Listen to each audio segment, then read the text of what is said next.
Who's that? Commander Claw. Who's bad? Commander Claw. First, I want to share my goal with viewers for this series. It's titled 5 Commander Cards Played in 0% EDHREC Decks. You must try. Because I wanted to help players learn how to play with niche cards and add political skills to their metagame. I'm not talking about group hug.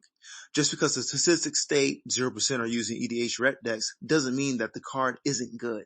It's simply important to discover a way to use the card in a new combo, politically, or a synergy that fascinates people to add that specific card to their deck. So without further ado, let's share card numero uno, number 1 in Spanish. Lost in Thought.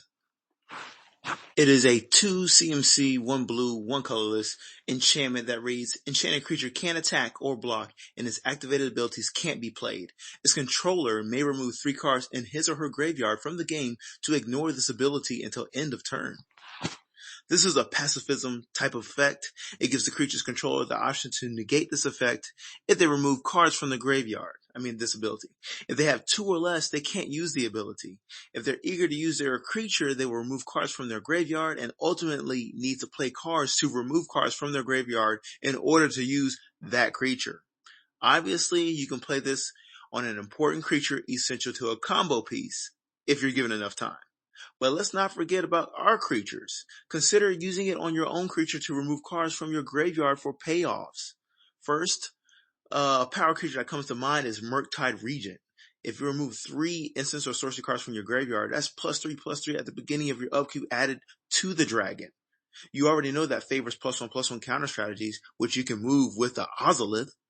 Now, what about Erebos' Titan? In Demir colors or more, Erebos' Titan can return to your hand whenever an opponent has a creature card removed from their graveyard. Lost in Thought is an engine in itself for cards like these, including Sir Conrad the Grim, or Become Real Bold when you play a Contorious Field Historian. Watch yourself create a 4/3 spirit creature each turn. Okay, we have the next card up called Gate to the Afterlife. It is a 3 CMC artifact that reads, whenever a non-token creature you control dies, you gain 1 life. Then you may draw a card. If you do, discard a card. Then it has tap 2 and tap itself, sacrifice Gate to the Afterlife, search your graveyard, hand, or library for a card named God Pharaoh's Gift and put it onto the battlefield. If you search your library this way, shuffle it. Activate this ability only if there are 6 or more creature cards in your graveyard. What I like about this card, instead of rocking with a mana rock, you can rock with an artifact with a looting effect and gain 1 life and discard a card. So it's like another way to burn through your deck and fill your graveyard. You already know what type of decks and colors want to do this. That's mainly black and red. But it is a great card payoff if you play a creature heavy deck. They will fall victim to board wipes or single target removal, but at the same time, you're drawing a card, discarding a card, and gaining a life for those death triggers. So let's say you have a pie strategy, where you sacrifice a creature to get a bigger creature. Bam, another payoff. Or you sacrifice a lot of your own creatures to the aristocrat strategy.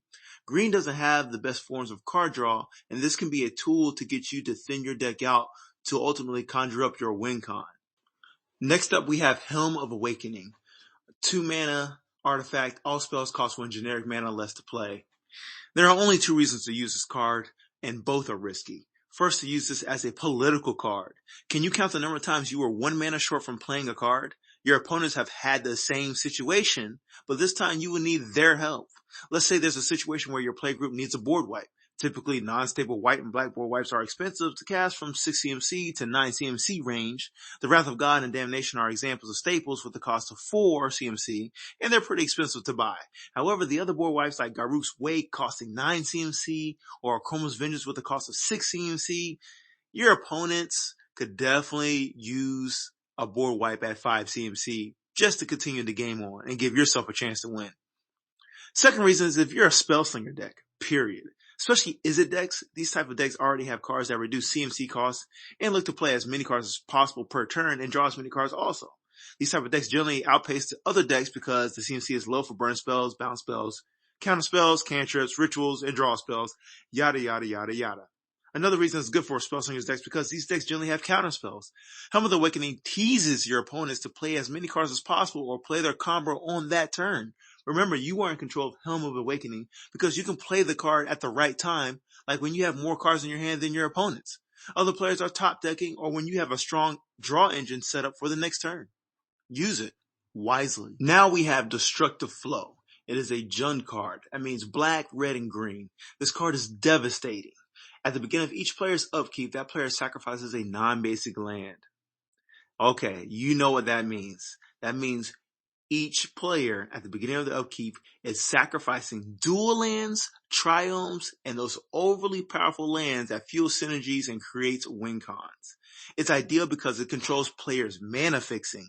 As an example, someone cracks a fetch land and normally tutors a triome or a dual land because it has forest, swamp, or island listed as its type. When Destructive Flow is in play, they can still crack a fetch land, but they're looking for a basic land now. They don't get the instant flexibility that dual lands and triomes provide. Essentially, you could possibly delay popular 4 or 5 color commanders like Atraxa, Corvode, Ur-Dragon, and Omnath.